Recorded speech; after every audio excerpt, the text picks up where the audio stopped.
5টা বছর হয়ে গেল বিদেশ আইলাম, দেশে যাই না। অনেক দিনে আইলাম বিদেশ, মানে টিকিট কেটে তো দেশে যাইতে হবে।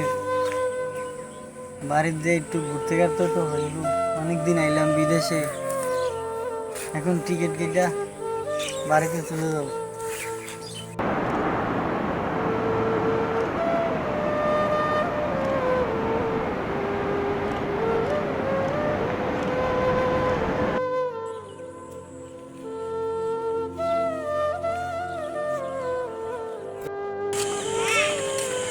আরে দোস্ত তুই কবে তো কেমন আছো?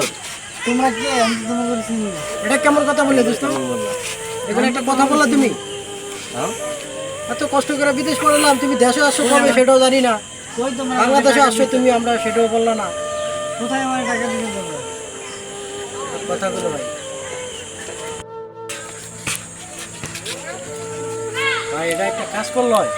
ওর লিগে এত কিছু করলাম, আর আজকে ওই বিদেশ তো আসার পর আমাকে চিনে না। ওর জন্য কি করলাম? এত কষ্ট করে বিদেশ পড়াইছে, এখন আমাদেরই কেউ চিনে না। তো ভাই কি করুম আর? তো ভাই আমরা দেশে থাকবো না, ওই যাতে এরকম করছে ভাই, তো আমরা ঢাকা চলে যাই। ঢাকা গিয়ে একটা ব্যবসা বাণিজ্য করি গা, সেটা কাজ হইব ভাই। তো চলেন যাই। কথা বললেই গেল। হ্যাঁ ভাই, আর এরকম আশা করি না এটা। ঠিক আছে।